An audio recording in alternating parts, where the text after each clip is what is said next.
1 करोड़ का सवाल देखा, 5 करोड़ का सवाल देखा, सवाल 7 करोड़ का भी देखा, लेकिन इस बार सवाल है 140 करोड़ का। 140 करोड़ उम्मीदों का। तो तैयार है टीम इंडिया जवाब देने के लिए।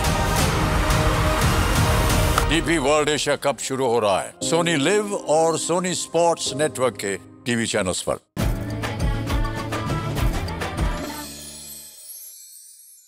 नवरात्र विशेष उपवास आंबोळी करण्यासाठी लागणारे साहित्य: पाव कप साबुदाणा, 1 कप वरई, पाव कप दही, 1 कप पाणी, अर्धा चमचा फ्रूट सॉल्ट, तेल। साबुदाणा आणि भगर रवाळ दळून घेत यात दही, मीठ, पाणी घालत याचं सरसरीत पीठ तयार करायचं। आता मुरवून घेत यात फ्रूट सॉल्ट घालायचं आणि तेलाने ग्रीस केलेल्या तव्यावर ही आंबोळी घालायची आणि झाकण ठेवत दोन्ही बाजूंनी शिजवून घ्यायची। झाली आपली नवरात्र विशेष उपवासाची आंबोळी तयार। उपवास म्हणजे काय?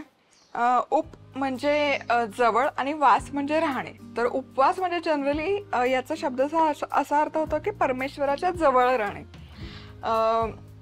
याचा उपयोग काय होतो? शरीर, मन आणि बुद्धी यामध्ये जे टॉक्सिन्स असतात ते शरीराबाहेर, मनाबाहेर, बुद्धीबाहेर फेकले जातात। आता हा साबुदाणा मिक्सरमध्ये फिरवून घ्यायचा। माझी आई तर असे साग्र संगीत फराळाचं ताट बनवते। त्यामध्ये चटणी, कोशिंबीर, आमटी भात, बटाट्याची भाजी, घावणं, डोसे, भाकरी, वेगवेगळे प्रकार बनवते ती।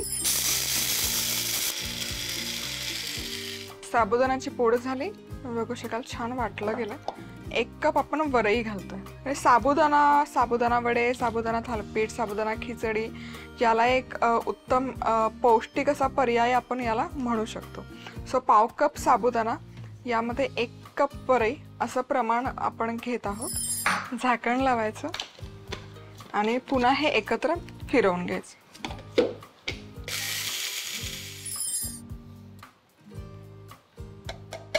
छान असं बारीक वाटून घेतलं पाहिजे। आता यामध्ये आपण घालतोय 1 पाव कप दही। दही घालणं ऑप्शनल आहे, त्याच्याऐवजी लिंबाचा रस वापरला तरी चालेल। मीठ घालायचं चवीपुरतं आणि आता याचं बॅटर करून घ्यायचं। दह्याच्या ऐवजी ताक असेल तर ताक घातलं तरी चालेल। ते मिक्स करूया। सो बॅटर इथे बनवून तयार आहे। कन्सिस्टन्सी तुम्ही बघू शकाल, मस्त असं सरसरीत झालंय। तर 1 कप पाणी मी घेतलं होतं, तेवढं पूर्ण मी इथे वापरलं आहे। तर 1 कप पूर्ण आपल्याला पाणी हवं। आता हे 15 ते 20 मिनिट आपण हे बाजूला ठेवूया। हे बॅटर अर्धा तास आता जवळपास मी ठेवलं होतं मुरवण्यासाठी। तर आंबोळी बनवण्यासाठी तवा गरम केलेला आहे।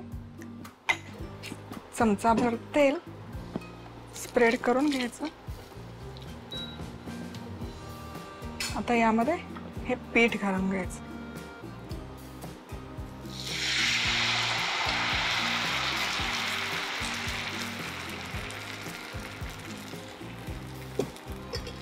झाकण ठेवायचं आणि छान खालच्या बाजूने शिजेपर्यंत किंवा क्रिस्पी होईपर्यंत शिजवून घ्यायचं। साधारण 4 मिनिट लागले मला। आता मस्त छान अशी जाळी सुटली आंबोळीला, तुम्ही बघू शकाल, आणि मस्त अशी मऊ लुसलुशीत दिसते। काढून घेऊयात।